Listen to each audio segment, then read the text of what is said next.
What is up, guys? Welcome to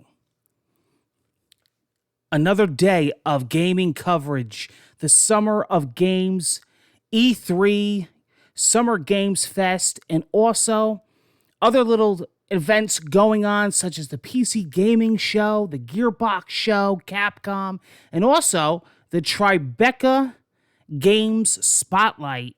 In this one, I want to talk about Ubisoft, Square Enix, almost the same.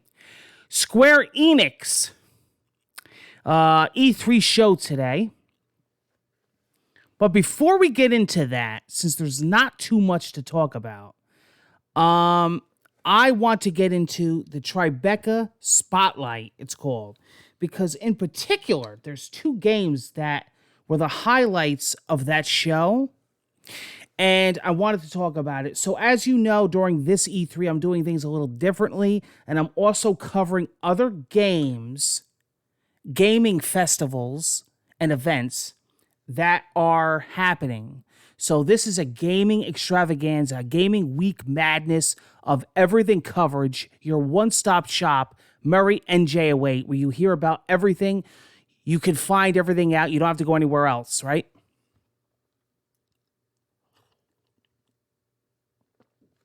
I hope you've been following me on Twitter. I've been tweeting live during the events at Sean Murray NJ, where you stay up to the second.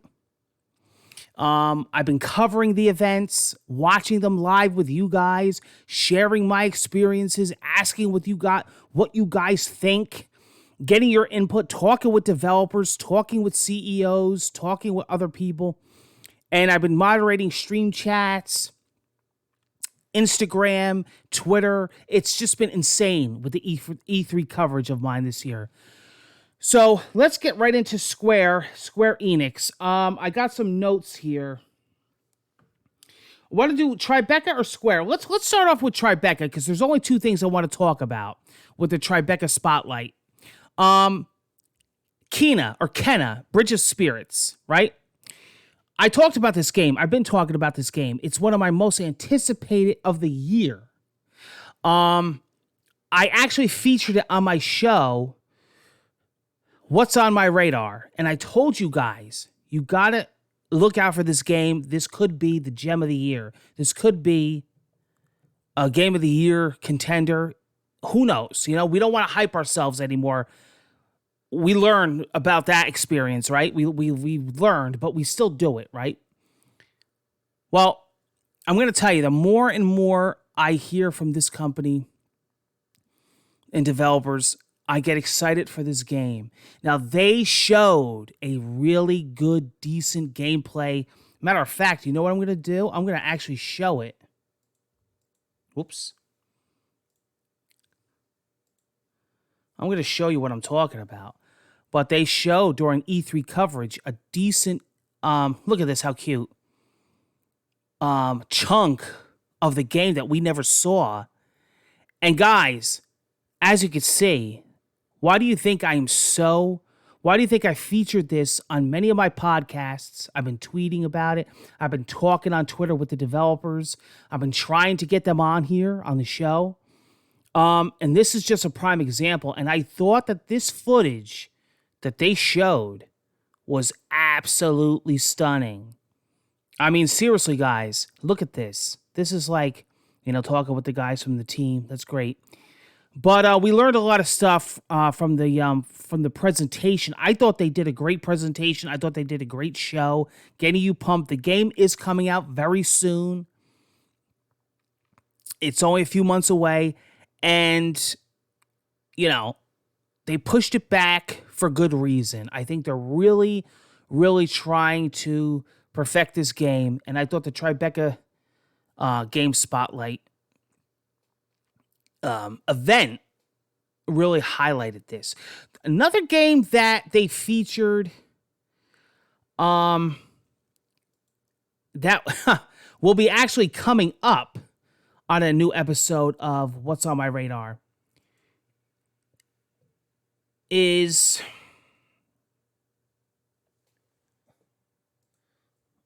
I don't know what's going on here, but anyway, I'm going to exit that out. Um, go back here. Another game that they featured on the Tribeca Spotlight was 12 Minutes. Listen, guys, I've been talking about this game since day one and when it first debuted. When it first got revealed, when we didn't know, we knew very little about it. It's getting close now. They actually revealed the release date. What was it, August? They did it during the Microsoft press conference. Let me see here. August 19th. It's in my Microsoft notes, believe it or not. It's coming out on the Series X. But this game is unfreaking believable, and the Tribeca Spotlight talked a lot about it. The Microsoft show did too. But in the Tribeca, they showed a good chunk. They showed footage of it. In the Microsoft conference, they actually revealed the release date. It's a top-down view kind of game where you're looking above. And I talked with some of the guys on Twitter, and the reason for that was that they wanted the player to be able to see everything and scan the area instantly without hesitation. And they thought the top-down view was one of the best ways. And it's like a mystery, but it's like a murder kind of thing going on with the wife. But the problem is that he knows everything ahead of time. He can even prove it to the wife that he knows what's going to happen. Like the doorbell's going to ring. The cops are going to come in. This is going to go down. She's going to escape. They're going to handcuff her. Because every 12 minutes, the world repeats and lets you play it a different way. Dude, I got to tell you, this game looks freaking insane. It looks madness. And I can't wait for this. I can't wait for this game. Let's get right into Square Enix. Now, I'm going to talk right now. As you know, I'm having a game of show and game of E3 Who Won at the end of the event. Join me at the Gaming Chit Chat show, where I'm going to do the awards ceremony like I've been doing every year at E3. So I'm not going to be giving all these conferences a rating yet because I want you to wait for my show after I review all the conferences and I rank them. And then you got to wait for my award show. But I've been giving little sneak peeks, and you can kind of tell my vibe if you follow me on Twitter. Now listen. We never hype ourselves up, especially for press conferences like this. I call it the big three. The big three of letdowns. It's usually EA, Square Enix, and Ubisoft. Why these three have press conferences, I never could understand it. Yes, they're amazing companies. Nothing to do with the games. It's the show, the presentation. And I don't understand why this is a problem with all three of those companies when they have amazing opportunities to show off amazing talent and amazing games. It's not that they don't have it. It's just they don't know what the hell they're doing. And last night I was saying to myself, can anybody possibly beat Ubisoft for the disastrous show? And I think Square might have. Listen, there was parts that were great. There's things I'm very excited about, and there's quality games, no doubt. It's the pacing and the presentation and the flow. I just don't understand why this couldn't just be shown in trailers during E3 while it had to be its own separate thing. They actually took a chunk of the show. I mean, the show was only about, 40 minutes? Almost half the show, the beginning of the show, was on the premiere of Guardians of the Galaxy, which, listen, it looks like a freaking amazing game, no doubt. I'm definitely going to be checking it out. I'm a big fan of Guardians of the Galaxy.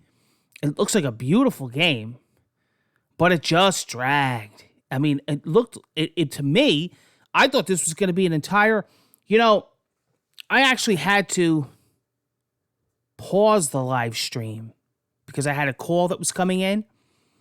And a buddy of mine said, Sean, you didn't have to pause it because we're still on Guardians of the Galaxy. So it really dragged out with that. Again, pacing has nothing to do with your games, has nothing to do with the quality of your company. It's the arrangements and the opportunities that were missed that we're going to get to at the end of this video. Final Fantasy 1 through 6, they're remastering the 2D games. They're coming.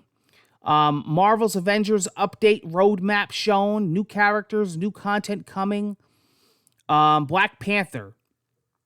I just want to stop and talk about this. I'm going to be honest with you. None of my technology is cooperating today.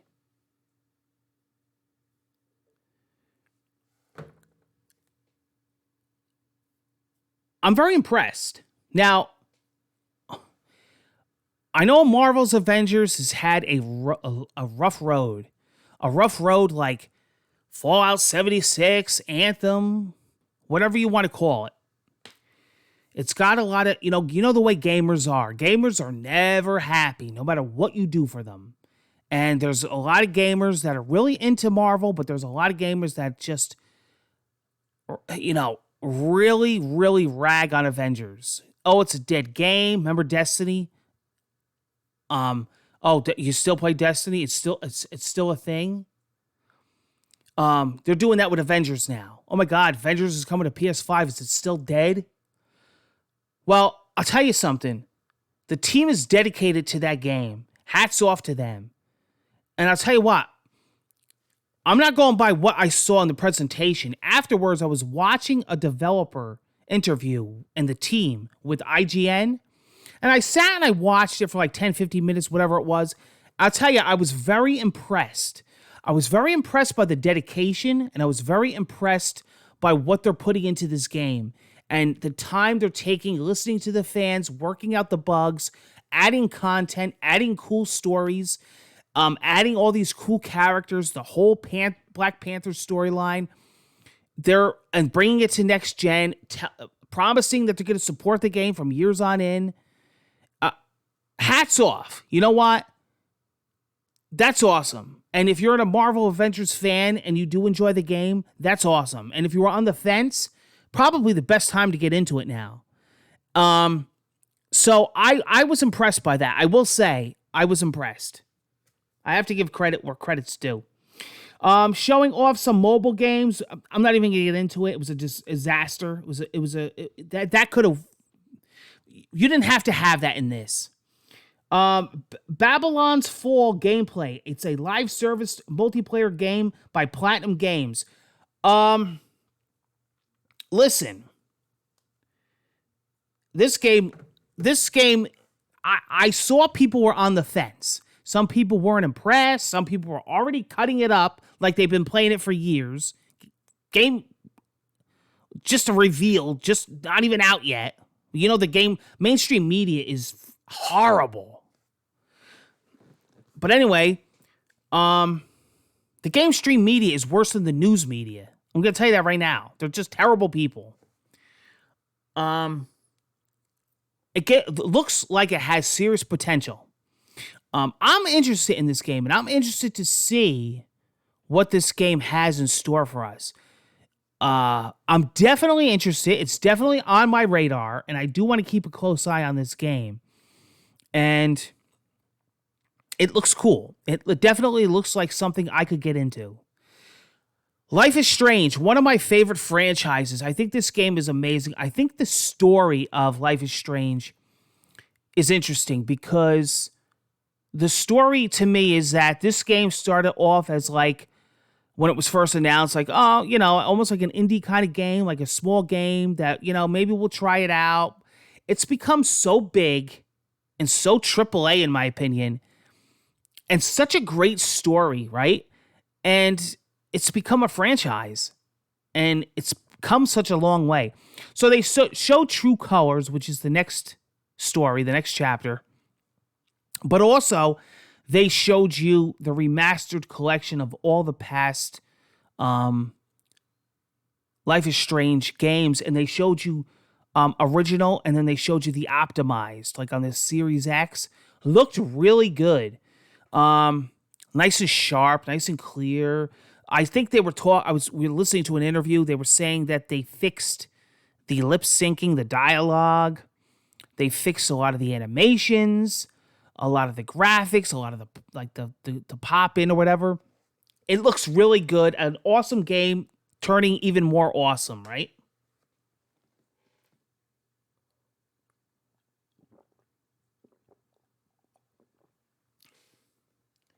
Man, with all this gaming news, I got to keep drinking coffee, man. I got to keep going to give you guys info, right? Final Fantasy Origin Stranger of Paradise. PlayStation 5 coming in 2022. But there is a demo coming soon. And that's pretty much how they ended the show. All right, listen. It wasn't a complete disaster. But here's the thing. I said this already. I'm going to say it again. Square Enix is a freaking fantastic company. They are. Square Enix is an amazing company. Amazing developer. They have freaking awesome games. And you could see that with this conference. It's just, I don't know, there's just something wrong with the way they do shows. And here's the thing, that believe me, Square has had a lot worse shows than this. Watch my past E3 reviews, highlights through the years. I think a couple years ago, they had a real atrocious one. This one, they had some really good stuff to show. But, I don't know, it just, something felt off about it. And here's the thing. You could have had all that. You could have did the pacing a little bit different. But you had so many missed opportunities. This is E3, the time to shine, the time to really show off what your company is really made of. What about Tomb Raider? You know, we haven't seen nothing since, what was it, Shadow of the Tomb Raider, one of your biggest franchises. What about what's next for Tomb Raider? Or even like an optimized version of the past games coming to next gen or the next chapter. What about stuff like that? What about this? Final Fantasy VII Remake. Now think about it. Everybody's hyped right now. You got everybody's attention. Intergrade from PlayStation 5 just came out. You got the Yuffie DLC expansion. What about the next part? With the cliffhanger that Final Fantasy VII Remake Part 1 had. People want the next part of the PlayStation 5 version of the next part in general that nobody got at all of Part 2 of Final Fantasy VII Remake. One of your biggest games right now. Which tells me that game is very, very far off. Maybe farther off than we even thought. But at least a mention like, hey, you know, here's an update. I don't know. Like I said, the whole thing with Tomb Raider, something. There were a lot of things. I was talking to somebody today on social media, and he was privating me on Instagram, and he works in the games industry. And we were talking for like an hour, and I said, you know, it wouldn't have been a bad show, but there was so much more they could have did. There was so much more they could have talked about. We mentioned off the top of our heads like 10 different things, you know? What do we know? We're the small guy, right? But they got good stuff. Same with Ubisoft and same with EA. It's just, I don't know. To me, this was almost like a snooze fest. To me, what I got out of this was I'm excited for Guardians of the Galaxy. And you know, getting Final Fantasy remakes is cool, but there was a lot of stuff that I wanted to know about. And Life is Strange is awesome, by the way. You can tell me info on that any time of day, any day of the week. I am excited for that stuff. I'm excited for a lot of the stuff they showed off. I just, you know, I don't know. Here's the thing. It's either got to hit you or it don't. But I'm going to tell you about a conference that hit me. I'm going to tell you about a show that knows how to get it right. Stay tuned. I got lots more coverage coming. We got the Big N coming, Nintendo. We got Microsoft Bethesda coverage. We got lots of stuff to talk about, and I hope you join me on the Gaming Chit Chat Show for the Best of E3 winner and Game of Show awards. And maybe we'll do some other awards and maybe some comments and some questions from the viewers, from you guys. Take care, everybody. Happy Games Week. Happy Crazy Gaming Info Week. Happy E3 Week. Happy Tribeca Week. Happy Summer Games Fest Week. And everything else that's happening in the gaming industry. Take care, guys. Hope to see you on the next video.